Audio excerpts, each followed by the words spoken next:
It's Ken Harbaugh with Against All Enemies on the MeidasTouch network. You've probably seen this video of a United States senator trying to start a fight, an actual physical altercation with the head of the Teamsters Union who is testifying before a Senate committee hearing. Here's a very short version. I'll share my thoughts right after. You want to do it now? I'd love to do it right now. Well, stand your butt up then. You stand your butt up. Oh, hold on. Big Oh, guy. stop it. Is that your solution every problem? No, sit down. Sorry, you're a clown. Sit down. Look at you. You're a United States Senator. Sit down. Active. Oh, okay. Sit down, please. A lot of the commentary about this has focused on just how debased the Republican Party has become. On the same day that this happened, another Republican accused Kevin McCarthy of assaulting him in the halls of Congress. These are antics that are barely worthy of a junior high school playground. But this is the U.S. Congress. It goes without saying that this behavior is unbecoming of anyone who holds such an important position. But one thing that's been lost in all the condemnation, all the mockery, is how a twisted notion of masculinity is at the heart of this behavior. There's this belief, and it's usually strongest among men who feel the most insecure, that being a man means dominating others. Think about how former President Trump treats other people. He's a bully, as his own niece, Mary Trump, has pointed out on this show. And deep down, every bully is actually a coward. All this bluster, this senator demanding a public fistfight, knowing that he'd never have to follow through, of course, that's not the mark of a brave man. It's the mark of a coward. And you know what? Should Senator Markwayne Mullins see this video and challenge me to a fight, I'll laugh and I'll say no, because it's childish and it doesn't solve anything. And I'm secure enough in who I am not to have to throw down with someone who is desperately trying to convince themselves that they're a tough guy. And it turns out, maybe Senator Mullins isn't quite the stud he wants us to think he is. I found this photo of Markwayne Mullins on January 6th during the insurrection. Take a close look. Now, I'm not saying he should have been at the barricades with those Capitol Police officers. It's honestly impossible to know how you'd react in a situation like this until you've been in it. But the bluster we saw from Senator Mullins in that Senate hearing, I recognize that. It's the behavior of a bully, overcompensating for some deep insecurity, and it is not how real men act. I'm going to start talking more about toxic masculinity on this show because I'm a dad, and I worry about the terrible example being set by powerful men like this. It's not simply behavior unbecoming of a U.S. senator. It's behavior unbecoming of anyone. If my son saw me act this way, I would forever be ashamed of myself. I spoke about this with Ravi Gupta, an old friend and classmate, and the founder of several high schools, and he shared my concern about what a terrible example this sets for our kids. This is part of a longer interview that focuses more broadly on the dysfunction of the Senate, so we briefly mentioned Josh Hawley. I hope you'll watch my full interview with Ravi when it's out in a few weeks. For now, I think you'll appreciate our slightly different take on what we just saw in Congress. I want to roll this clip. We had a fight nearly break out on the floor of the U.S. Senate. A U.S. senator challenged the head of the Teamsters to a cage fight on the floor of the Senate. Roll the clip, and then I want your thoughts. Quit the tough guy act in these Senate hearings. You know where to find me. Any place, anytime, cowboy. Sir, this is a time, this is a place. If you want to run your mouth, we can be two consenting adults. We can finish it here. Okay, that's fine. Perfect. You want to do it now? I'd love to do it right now. Well, stand your butt up then. You stand your butt up. Oh, hold on. Big guy. Oh, stop it. Is that your solution every problem? No, sit down. Sorry, you're a clown. Sit down. Look at you. You're a United States Senator. Sit down. Active. Oh, okay. Sit down, please. All right. Can I respond? Mr. Chairman? Hold it. If Hold we on. can't, no, This is I have what the he mic. said. I'm sorry. This is Hold what it. he said. You'll have your time. Okay. Can I respond? Oh, no, you can't. This is a hearing. And God knows the American people have enough contempt for Congress. Let's not I don't make like it worse. thugs and bullies. You have, And that's you what- have I don't the like mic. you because you Hold just it. described yourself. Hold it. You have the mic. Yeah. You have time.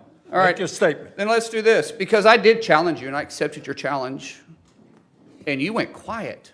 No, I didn't go quiet. I was. Hold on. You challenged me to a cage match, No, acting like a sir. 12-year-old schoolyard Hold bully. on. Excuse Sir, me. hold on. Hold it. No, excuse me. I have the I mic. will say exactly. Senator what he Mullen, said. I have the mic.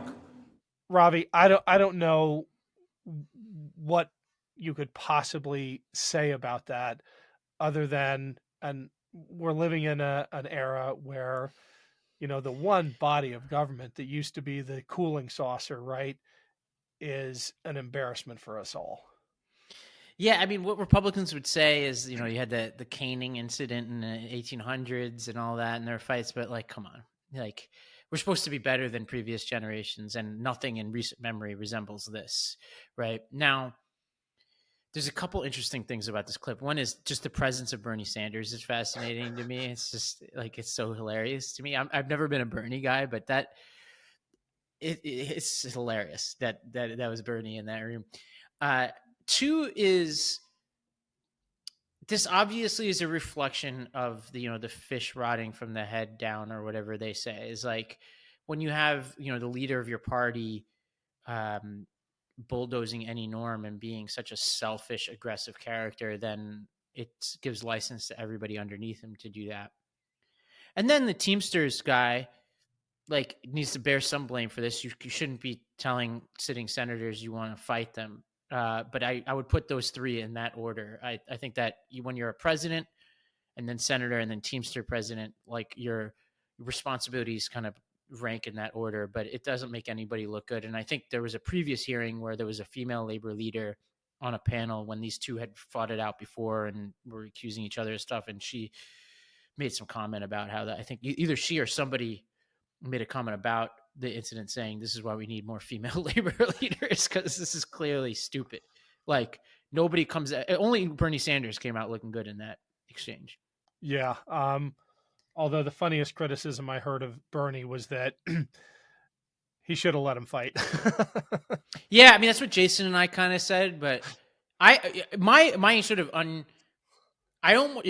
I said this as a joke, but I have to really think about whether I actually believe it, because it's possible I do, that letting them fight would have been better for our democracy, because it would have been the honest reflection of where we are, right? Like, actually having them fight would reveal, because nobody's watching this hearing otherwise, right? Like, what people aren't seeing is that there's not other senators sitting at the table in a critical hearing, right? What people aren't seeing, it's just two of them sitting there, from what I could tell, Bruce Sanders and this guy. Thanks for listening, everyone. I've got a quick break here, but I need a favor first. Shows like this depend on your support. Please, if you can spare 5 seconds, click the link to the podcast version of the show below and leave us a 5-star review. It really does help. Thanks. What they're not seeing is the holds that you're talking about. Like, I don't know how many Americans know about Tommy Tuberville's unconscious holds on military personnel, right? You'd almost want this fight so that people can have a moment to say, whoa, something's out of control here in the Senate, and actually I can make it tangible for you. Like, I almost think that would have been better. Yeah, I don't know, but when Bernie Sanders said, you're a U.S. Senator, act like it, what I began to think was, well, maybe this is how U.S. Senators act. And right. It just made me so sad, because I guarantee you this Oklahoma senator is going to go back to his state and turn this into an ad, or he's going to be high-fived by his buddies at the shooting range, because they think that tough guy act makes a man. This is something else we need to talk about with respect to Hawley. He's offering a prescription to young men across America for what manliness is. I mean, he even wrote a book about it, right? And It is just so sad to me that this vision of masculinity is being sold by the most powerful men in the country. Yeah, I mean, this is in line with the there's a spectrum. Obviously, the Hawley, Jordan Peterson, Andrew Tate. To be clear, I don't think Jordan Peterson and Andrew Tate are in the same vicinity of each other. But this whole internet culture of, speaking to the young men out there, the problem they're trying to address is out there. There is a problem, and I'm sure you've talked about it on this show. Is like there's declining statistics in all sorts of alarming ways about young men in this country, and the GOP is preying upon them. And what I found interesting about Josh Hawley's book is that he, on the one hand, is like, you're not the victim, yada yada yada, and then he precisely says in his book, and we did a whole segment on Majority 54 about it. He then proceeds to blame the liberals and everybody else for the problems of the young men sitting in their metaphorical basements. And I'm like, look, whatever your problems are, and like, we're young men, like, we should all be coming together as a society to say, what can we do? And the sad part is there's a version of Josh Hawley that could play a meaningful part of that, right? Like, well, what could we do? We could break up these mega corporations that are consolidating industries, cutting off pathways of employment for people, hollowing out middle America, making it harder to get by, right? We could talk about how this generation, the younger generation, it's become less affordable to buy a house or to go to college or to get healthcare and all that. That stuff is all getting in their way.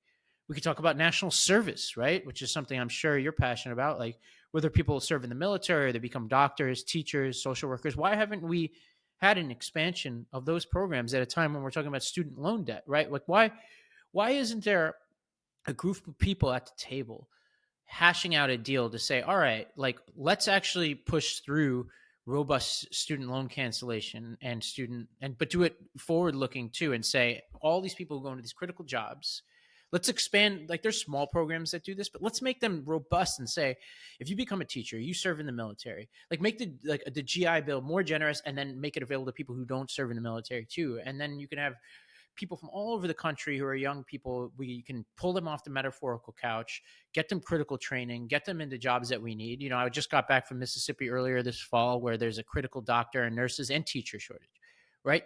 Let's send people out there, get them jobs, and then they could rub shoulders. A Staten Islander could rub shoulders with a person from the Bronx, and a person from the Bronx with a person from Abbeville, Alabama. And, one person at a time, we could build a shared empathy of each other in this country. I don't know. I'll get off my soapbox, but like, these are the kinds of things that these folks should be getting involved in if they truly care about the plight of young men in this country.